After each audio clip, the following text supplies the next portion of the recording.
Hello Jain दोस्तों, मैं Rahul Singh Rahul wifi study में आपका बहुत बहुत स्वागत और अभिनंदन करता हूं।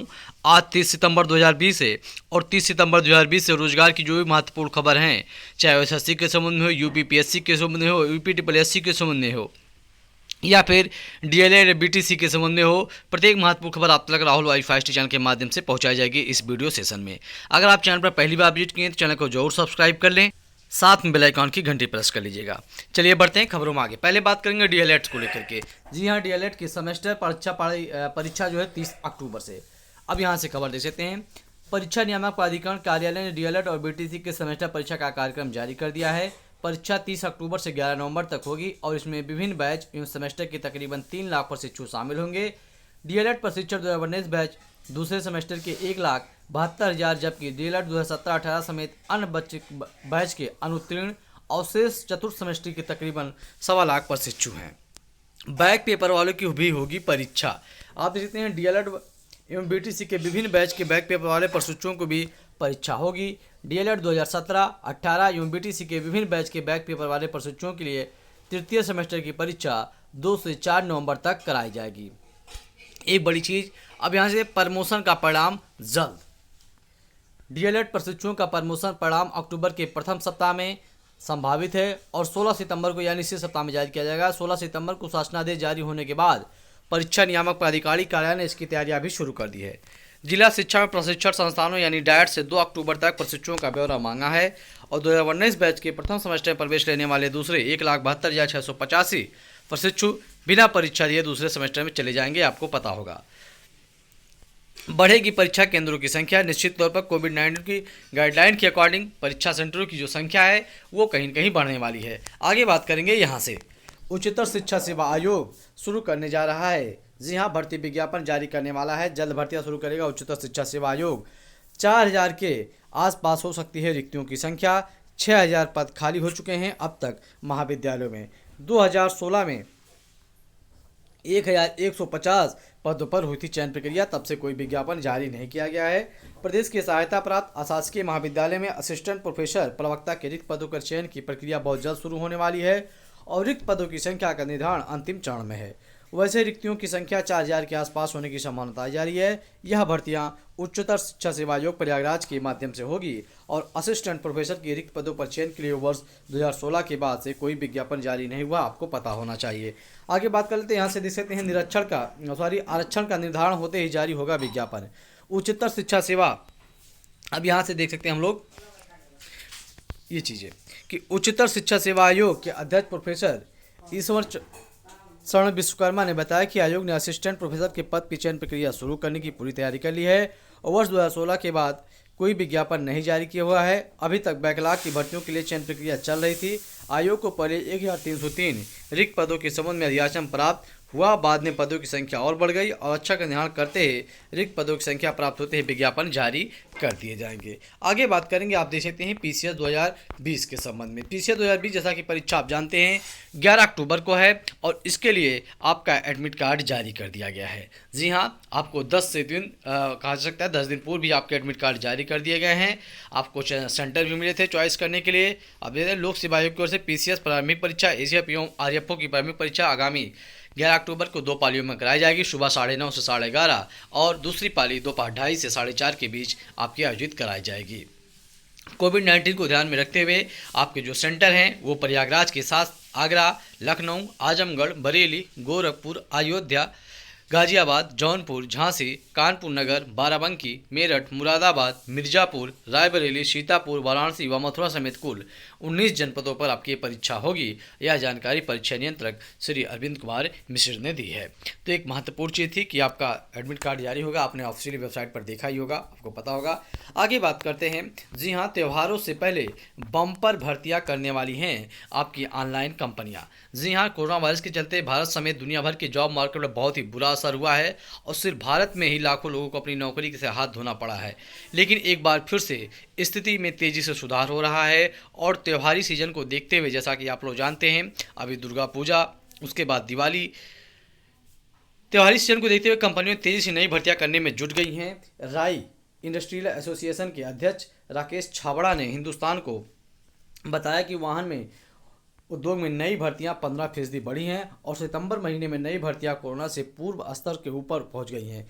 इसकी वजह वाहनों की मांग से तेजी बढ़ना है और उन्होंने कहा कि कोरोना के बाद सोशल डिस्टेंसिंग यानी जो सामाजिक दूरी ने बाइक और गाड़ियों की मांग बढ़ाने में बड़ा योगदान दिया है। लोग सार्वजनिक परिवहन की जगह निजी वाहन के इस्तेमाल को तवज्जो दे रहे हैं। इससे वाहनों की मांग तेजी से बढ़ रही है। इससे इस क्षेत्र में रोजगार के अवसर तेजी से भी बढ़ रहे हैं। IT बैंकिंग में भी मौके, आपको पता होगा ई कॉमर्स में 3 लाख नई नियुक्तियां। रेड सी कंसल्टिंग के अनुसार त्योहारी सीजन को देखते हुए ई कॉमर्स और लॉजिस्टिक कंपनियां 3 लाख नई नियुक्तियां करेंगी और रिपोर्ट के मुताबिक इनमें से 70% जॉब फ्लिपकार्ट और अमेजॉन द्वारा की जाएगी। बाकी 30% जॉब लॉजिस्टिक कंपनियों में मिलेगी। रिपोर्ट के अनुसार इस त्योहारी सीजन में ई कॉमर्स ऑर्डर में बड़ा उछाल देखने को मिलेगा। और देख भी रहे हैं आप 62 अमेजन सेलर्स ने कर्मचारियों को भर्ती करने की बात कही, तो आप देख सकते हैं। और त्योहारी सीजन को देखते हुए ई कॉमर्स कंपनियां जो हैं उनमें जो है कहीं न कहीं एक नौकरी, कोई परमानेंट तो मैं नहीं कह सकता हूं, लेकिन चीज़ों को लेकर के कहीं न कहीं एक अच्छी बात है। आगे बात करेंगे, आप यहाँ से देख सकते हैं SSC ने आगामी अक्टूबर और नवंबर माह में होने वाली CBT परीक्षा को लेकर के गाइडलाइन जारी कर दिया है। कोविड स्वघोषणा पत्र, जी हाँ, सेल्फ अनाउंसमेंट पत्र के साथ ही आपको परीक्षा में अनुमति मिलेगी। SSC ने CBT परीक्षाओं के लिए जारी कर दिया है दिशा निर्देश। पर्यायराज कर्मचारी चयन आयोग ने अक्टूबर-नवंबर में प्रस्तावित कंप्यूटर बेस्ड परीक्षाएं, जैसा मैंने CHSL, CGL, आपके MTS की परीक्षाएं होंगी, JEE की परीक्षाएं आपको पता होना चाहिए, दिशा निर्देश जारी कर दिए हैं। SSC की ओर से जारी दिशा निर्देश के अनुसार 3 भागों में जारी किया गया है। आयोग ने पहले भाग में परीक्षार्थियों के लिए समान दिशा निर्देश रखा है, जी हाँ, जेन्युइन जो भी आपके लिए इंस्ट्रक्शंस है वो रखे गए हैं। और दूसरे भाग में कोविड-19 के बारे में अभ्यर्थियों को सलाह दी गई है, जी हाँ, आप लोगों को एक एडवाइस दी गई है। तीसरे भाग में कोविड से जुड़ा हुआ एक स्वघोषणा पत्र भी आया है। इसमें परीक्षार्थियों को यह लिखकर देना होगा कि उसमें कोरोना के कोई भी सिम्टम्स नहीं है। SSC ने यह नोटिफिकेशन अक्टूबर-नवंबर माह में होने वाली sub inspector, CAPF, junior Hindi translator, senior Hindi translator सहित दूसरी सभी परीक्षाओं के लिए यह दिशा निर्देश जारी किया है। अब देख सकते हैं क्या क्या चीज़ें आयोग की ओर से परीक्षाओं को निर्देश दिए गए हैं। कर्मचारी चयन आयोग तो प्रवेश पत्र में तय रिपोर्टिंग के प्रवेश समय के अनुसार वह केंद्र पर पहुंचे। परीक्षार्थियों में अपने साथ प्रवेश पत्र, पासपोर्ट, रंगीन फोटो की 2 प्रति आपको साथ केंद्र पर लेकर जाना। देख लीजिए, क्योंकि ये कोविड-19 एक नई परिस्थिति, एक नई कह सकते हैं आप लोग, सब कुछ चीज़ें बदली हुई आपको दिखेंगी। क्योंकि आपको पता होगा कोविड-19 ने हर व्यक्ति का, हर तबके का लाइफ स्टाइल चेंज किया है। आपको इस चीज़ को पता होना चाहिए। तो निश्चित तौर पर इन चीज़ों को आपको ध्यान दे चलना है। फोटो युक्त, है ना, फोटोयुक्त जन्मतिथि के साथ पहचान पत्र, 10वीं का सर्टिफिकेट भी लेकर आएँ। परीक्षार्थी फेस मास्क, छोटी बोतल, हैंड सैनिटाइजर, पारदर्शी पानी की बोतल भी आप लेकर आइए। प्रवेश प्रमाण पत्र के साथ दिया गया स्वघोषणा पत्र लेकर केंद्र पर भी आपको आना पड़ेगा, है ना। तो ये एक महत्वपूर्ण चीज़ थी कर्मचारी चयन आयोग के संबंध में। सबसे महत्वपूर्ण चीज़ यहाँ से देख सकते हैं, निकायों में भर्ती के संबंध में चतुश्रेणी। निकायों में चतुश्रेणी के पदों पर मृतिक आश्रित कोटे से ही भर्ती की तैयारी। अब जो भर्तियां की जाएंगी ग्रुप डी की, वो संविदा बेस पर की जाएंगी और आउटसोर्सिंग की, जैसे लखनऊ से खबर है। नगर निकायों में अब सिर्फ मृतक आश्रित कोटे से ही चतुश्रेणी के पदों पर भर्ती की जाएगी। शेष पदों पर आउटसोर्सिंग से पर भरा जाएगा। नगर विकास विभाग ने इस व्यवस्था को लागू कराने के लिए जल्द ही उत्तर प्रदेश नगर पालिका जल संस्थान आकेंद्रीकृत सेवा नियमावली को कैबिनेट से मंजूरी देने की भी तैयारी की है। आप देख सकते हैं, बात किया जाए तो इस नियमावली जहां मृतक आश्रित कोटे से ही चतुश्रेणी के पदों पर अस्थायी भर्ती करने का प्रावधान किया जा रहा है, वहीं अन्य पदों पर भर्ती की व्यवस्था को भी पारदर्शी बनाया जाएगा। नियमावली बनने के बाद नगर निकायों को अकेंद्रीकृत सेवा के रिक्त पदों का ब्यौरा सबसे पहले स्थानीय निकाय निदेशालय को भेजना होगा और वहां से अनुमति के बाद ही भर्ती प्रक्रिया आगे बढ़ेगी। आगे बात करेंगे हम यहाँ से कर्मचारी चयन आयोग के साथ साथ मैंने बताया आपको, अब बताएंगे हम उत्तर प्रदेश अधीनस्थ सेवा चयन आयोग के बारे में खबरें। जी हाँ, खबरें ये मिल रही हैं कि उत्तर प्रदेश अधीनस्थ सेवा चयन आयोग इसी सप्ताह कोई एक महत्वपूर्ण रिजल्ट जारी कर सकता है। जी हाँ, कोई एक महत्वपूर्ण रिजल्ट अधीनस्थ सेवा चयन आयोग जारी कर सकता है फ्रेंड्स।